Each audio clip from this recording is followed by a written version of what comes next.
नमस्कार, मैं हूं पंकज मटपाल और आज इस वीडियो में मैं आपके कुछ प्रश्नों के उत्तर दूंगा। तो शुरू करते हैं ये कार्यक्रम और लेते हैं एक एक करके कुछ सवाल। पहला सवाल जो मैं ले रहा हूं ये पूछा है जय शंकर ने। अब जय शंकर जी का सवाल मैं पढ़ देता हूं। गोल है 15 साल में बच्चों की एजुकेशन के लिए 1 करोड़ और उनकी मैरिज के लिए 20 ईयर्स में 1.5 करोड़, फिर रिटायरमेंट के लिए अब से 25 साल के बाद 5 करोड़ चाहिए और 15,000 का SIP शुरू किया है और 10% का स्टेप अप भी करेंगे, ऐसा जयशंकर जी आप बोल रहे हैं। और 4 इयर्स के बाद EMI का 15,000 का SIP कर रहे हैं, यानी कि आपकी कोई EMI चल रही है जो शायद बंद होने वाली है, उसकी जगह पर भी आप SIP करने वाले हैं। Very good. तो पहले बात करते हैं जो फंड्स आपके पास हैं वो कैसे हैं। तो पराग पारिक में लिखा है आपने, मतलब पराग पारिक फ्लेक्सी कैप फंड होगा मेरे हिसाब से ये। तो स्कीम का नाम पूरा बताना चाहिए तभी समझ में आएगा, क्योंकि कंपनी का नाम या फंड हाउस का नाम बताने से नहीं मालूम चलेगा कि स्कीम कैसी है, कैसा उसका एलोकेशन है।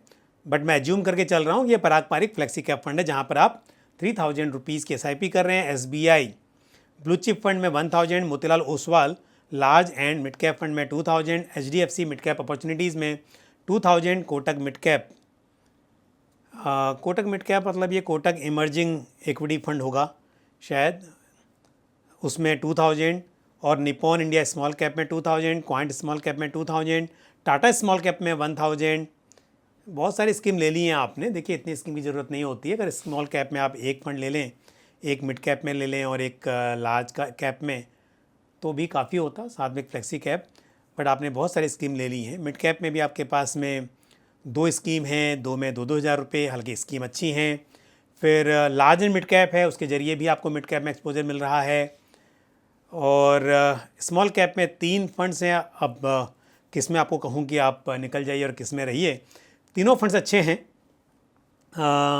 लेकिन 3-3 फंड्स रखना मेरे हिसाब से अच्छा नहीं है। और उसमें ख़ास तौर पर Nippon India small cap fund जो है, इसमें अराउंड 200 स्टॉक्स हैं। तो 200 स्टॉक्स का तो आपको एक्सपोजर ऑलरेडी एक फंड से मिल रहा है और आप 2 और स्मॉल कैप फंड को अपने पोर्टफोलियो में आपने ऐड किया है। तो मेरे हिसाब से ये सही नहीं है।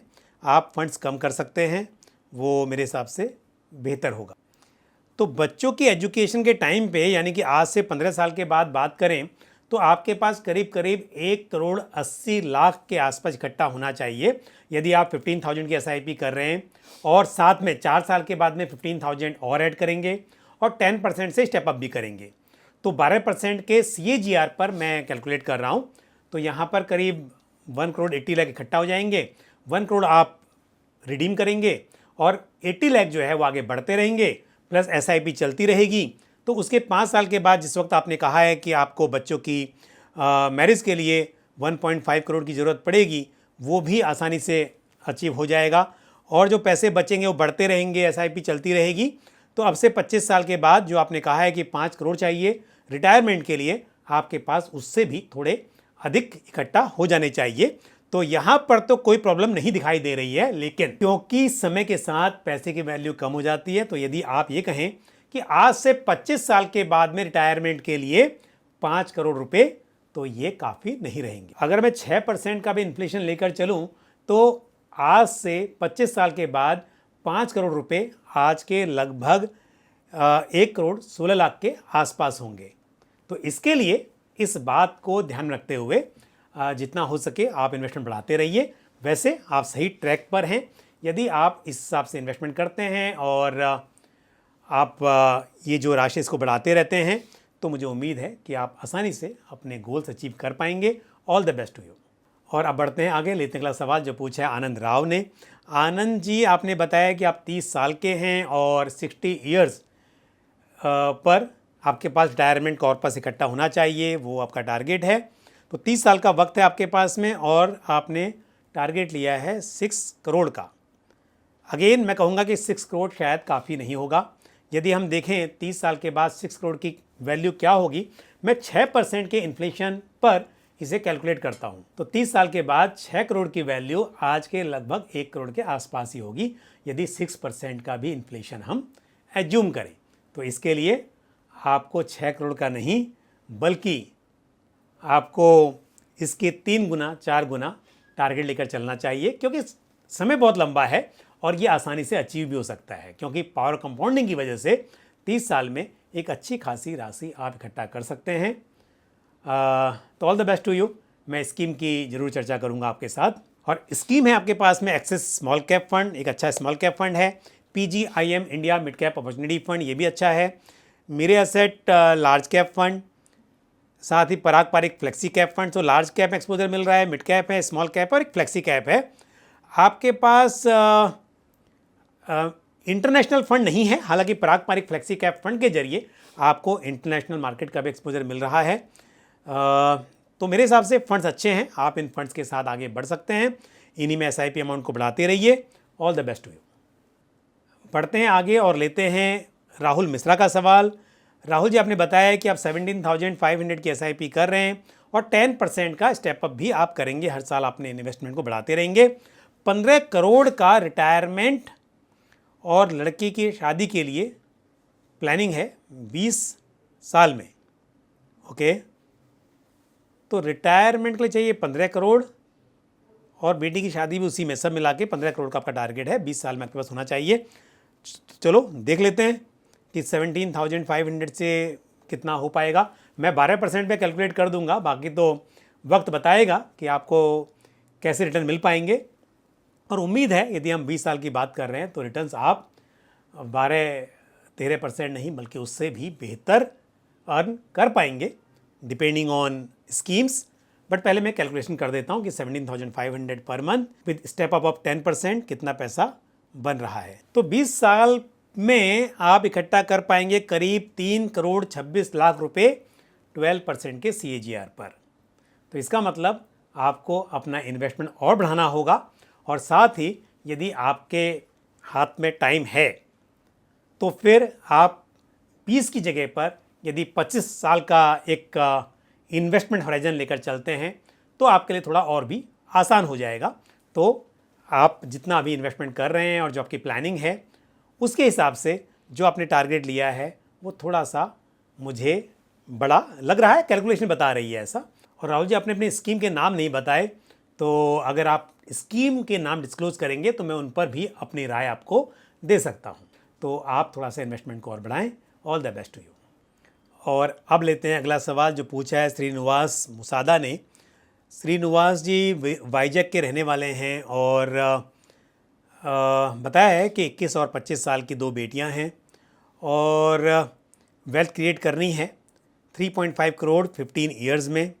पहले स्कीम देख लेते हैं। कैनरा रूबिको स्मॉल कैप फंड अच्छा फंड है, 51,000 यहाँ पर इकट्ठा हो चुका है। मेरे एसेट मिड कैप फंड में 31,000, ICICI नैस्डैक 100 में 1,01,000 rupees, Bajaj Finserv flexi cap जो कि एक नया फंड है उसमें 2,61,000, पराग पारिक फ्लेक्सी कैप में 4,44,000 और SBI मल्टी कैप में 3,95,000 रुपीज़ आपने इन्वेस्ट किए हैं। तो आपके पास मिड कैप, स्मॉल कैप और लार्ज कैप में आपका एक्सपोजर है through SBI multi cap, through Parag Parikh flexi cap, Bajaj Finserv इनके जरिए।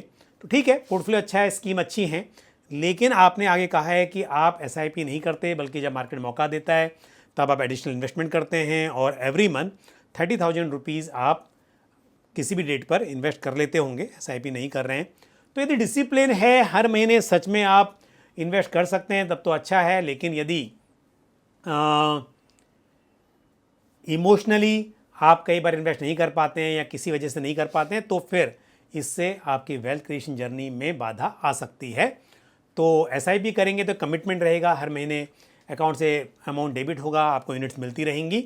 लेकिन ये आप देखें कि यदि आपकी जो इनकम है वो अनइवन है, हर महीने ऐसा फिक्स नहीं है, तब आप अपने हिसाब से भी इन्वेस्ट कर सकते हैं। यदि आपकी इनकम हर महीने फिक्स आती है तो फिर SIP करना मेरे हिसाब से बेहतर होता है। उसके अलावा आप टॉपअप करें आप, वो अच्छी बात है।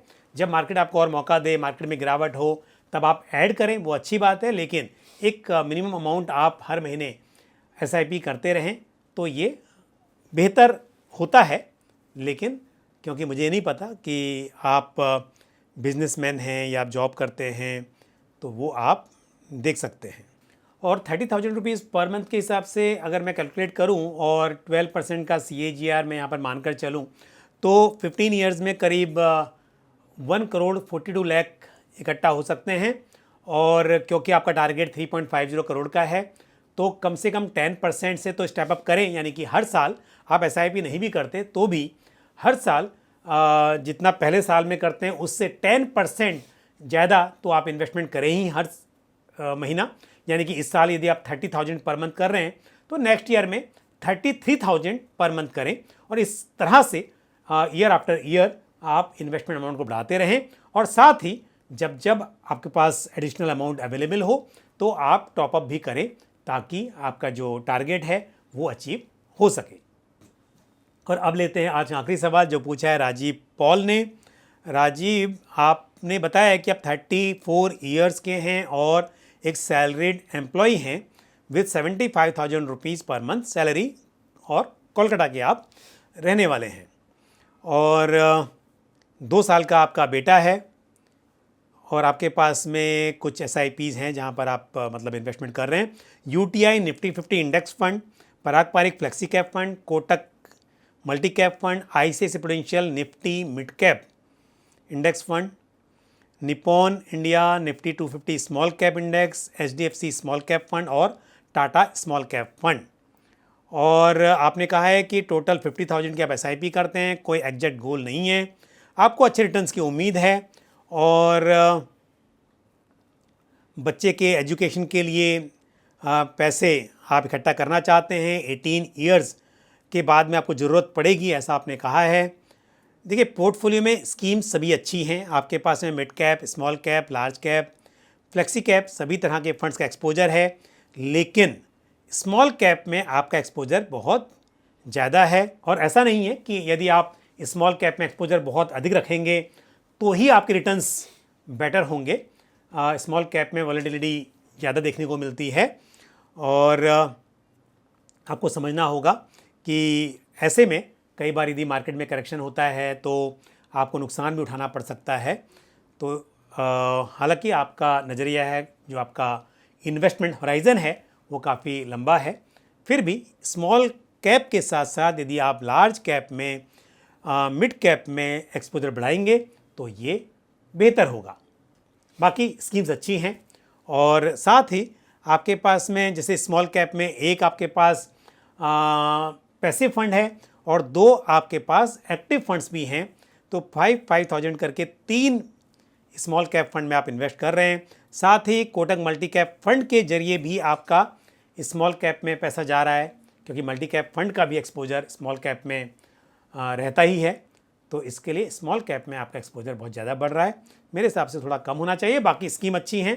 All the best to you. तो आज मैंने कुछ प्रश्नों के उत्तर दिए, और मुझे उम्मीद है कि ये जानकारी आपको अच्छी लगी होगी, प्रश्नों के उत्तर आपको ठीक से समझ में आए होंगे।